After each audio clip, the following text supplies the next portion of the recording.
जोहार अन्न एनटीआर, जोहार अन्न एनटीआर, अमर रहे अन्न एनटीआर, अमर रहे अन्न एनटीआर, एनटीआर, एनटीआर, एनटीआर, एनटीआर, एनटीआर, जोहार अन्न एनटीआर, जोहार अन्न एनटीआर, जोहार अन्न एनटीआर।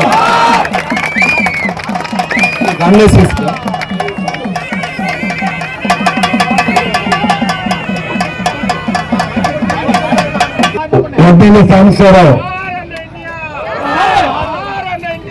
జోహార్ जोहार अमर रहे एनटीआर, अमर रहे एनटीआर, अमर रहे एनटीआर। महापौरपति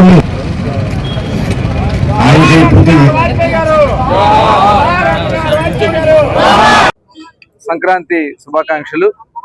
తెలుగు వారికి అతిపెద్ద పండుగ సంక్రాంతి పండుగ. మొదటి రోజు ఈ రోజు భోగి. పెద్ద ఎత్తున తెల్లవారుజాము నుంచే మరి అన్ని వీధుల్లో కూడా భోగి మంటలు వేస్తూ మరి ఆడబిడ్డలు కానీ యువత కానీ పెద్దవాళ్ళు కానీ చాలా ఉత్సాహంగా చేసుకున్నారు. వారందరికీ మరొకసారి భోగి శుభాకాంక్షలు తెలియజేస్తూ సంక్రాంతి మొదటి రోజే ఇక్కడ ఒక అద్భుతమైనటువంటి కార్యక్రమాన్ని ఇక్కడ ఆవిష్కరించుకోవడం జరిగింది.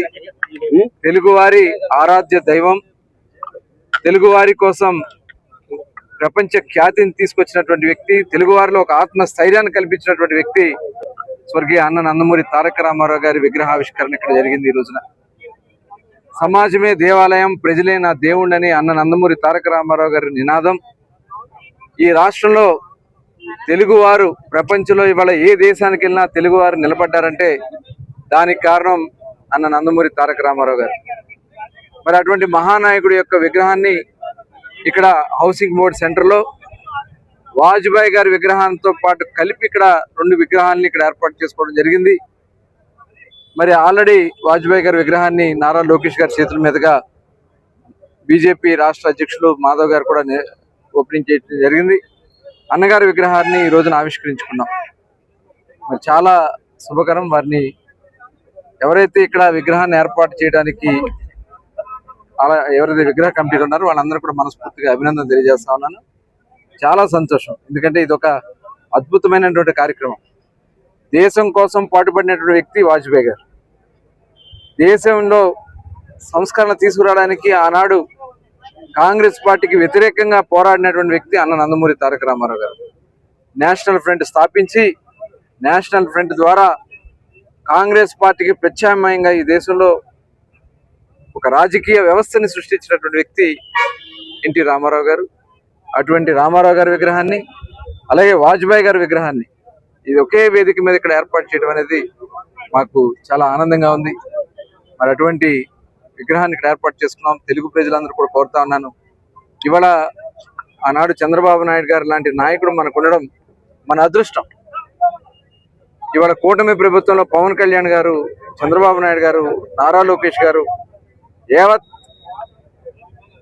అన్ని పార్టీలు కూడా తెలుగుదేశం, జనసేన, భారతీయ జనతా పార్టీలు ఈ రాష్ట్రంలో ఒక సుస్థిరమైనటువంటి పరిపాలన ఇస్తూ, ప్రజా సంక్షేమం ఇస్తూ, యువతకు ఉద్యోగ అవకాశాలు కల్పిస్తూ, పరిశ్రమలు స్థాపిస్తూ ఇవాళ అన్ని వ్యవస్థల్ని కూడా ఈరోజు ఒక వేదికగా అద్భుతమైనటువంటి వేదిక ఆంధ్ర రాష్ట్రాన్ని తయారు చేస్తున్నాం. అందుకని గత ప్రభుత్వం గత సంక్రాంతి ముందు మరి ప్రభుత్వాన్ని ఏర్పాటు చేసుకున్నాం. ఈ సంవత్సర కాలంలో దాదాపు 25% పెట్టుబడులు భారతదేశంలో ఇప్పటి వరకు వచ్చినటువంటి పెట్టుబడుల్లో ఈ సంవత్సరంలో 25% పెట్టుబడులు ఒక ఆంధ్ర రాష్ట్రానికి వచ్చినట్టు, ఒకే ఒక్క రాష్ట్రానికి వచ్చినట్టే ఇది చంద్రబాబు నాయుడు గారి యొక్క పనితనం. 2025 సంవత్సరంలో చాలా అద్భుతమైనటువంటి ఘనకార్యం ఆంధ్ర రాష్ట్రానికి జరిగింది. ఇవన్నీ కూడా ఇప్పుడు గ్రౌండ్ కావాల్సినటువంటి అవసరం ఉంది. మరి అవి రావడానికి గల కారణం తీసుకున్నటువంటి ఏదైతే 20 సంస్కరణలు తీసుకున్నాం, పాలసీస్, అమెండ్మెంట్స్, ఇవన్నీ కూడా చేసుకోవడం వల్ల పెట్టుబడుల ఆకర్షణ ఆంధ్ర రాష్ట్రానికి వచ్చింది. ఇవాళ మరొకసారి చంద్రబాబు నాయుడు గారికి, పవన్ కళ్యాణ్ గారికి, లోకేష్ గారికి, అందరికీ కూడా గూగుల్ లాంటి సంస్థలు ఇక్కడికి వచ్చినాయి అని మనస్ఫూర్తిగా ధన్యవాదాలు తెలియజేస్తూ, ఇవాళ ఒక దురదృష్టమైనటువంటి ప్రతిపక్షం ఈ రాష్ట్రంలో ఉంది.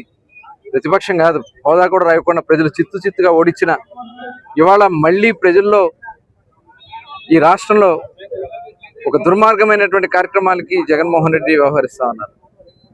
బీపీపీని వ్యతిరేకిస్తాడు, అంటే ఈ రాష్ట్రంలో అభివృద్ధి జరుగుతానికి కారణమైనటువంటి కార్యక్రమాలు చేయనివ్వడు. ఇరిగేషన్ ప్రాజెక్టుల మీద బురద జల్లుతూ ఉంటాడు, రాయలసీమ ప్రాంతాలను నచ్చగొట్టే కార్యక్రమాలు చేస్తూ ఉంటాడు. ఇవాళ అమరావతి అవసరం లేదంటాడు, అమరావతి అంటేనే అది రివర్ బెడ్ అంటాడు. ఏంది ఇలాంటి ఒక దుర్మార్గమైనటువంటి వ్యక్తి? ఒకసారి ప్రజలందరూ కూడా ఆలోచించాలి. ఇవాళ మనం చేస్తున్నటువంటి కార్యక్రమం భవిష్యత్ తరాలకు ఉపయోగపడే విధంగా 5 సంవత్సరాలు ముఖ్యమంత్రిగా చేయడం చేతకన్నటువంటి వ్యక్తి జగన్మోహన్ రెడ్డి ఇవాళ ఒక సుస్థిరమైనటువంటి పాలననిస్తూ ఇవాళ ప్రజలందరూ కూడా ఆనందంగా ఇవాళ, ఎందుకంటే సంక్రాంతి మేము చూసాం, ఎంతో ఆనందంగా ప్రజలు ఈ ఉత్సాహంగా పాల్గొంటున్నారు. ఒక మంచి ప్రభుత్వం ఈ రాష్ట్రం ఉందని భావిస్తా ఉన్నారు. మరొకసారి రాష్ట్ర ప్రజలకి సంక్రాంతి శుభాకాంక్షలు. చంద్రబాబు నాయుడు గారికి, పవన్ కళ్యాణ్ గారికి, నారా లోకేష్ గారికి, మరి అందరికి కూడా మరొకసారి సంక్రాంతి శుభాకాంక్షలు.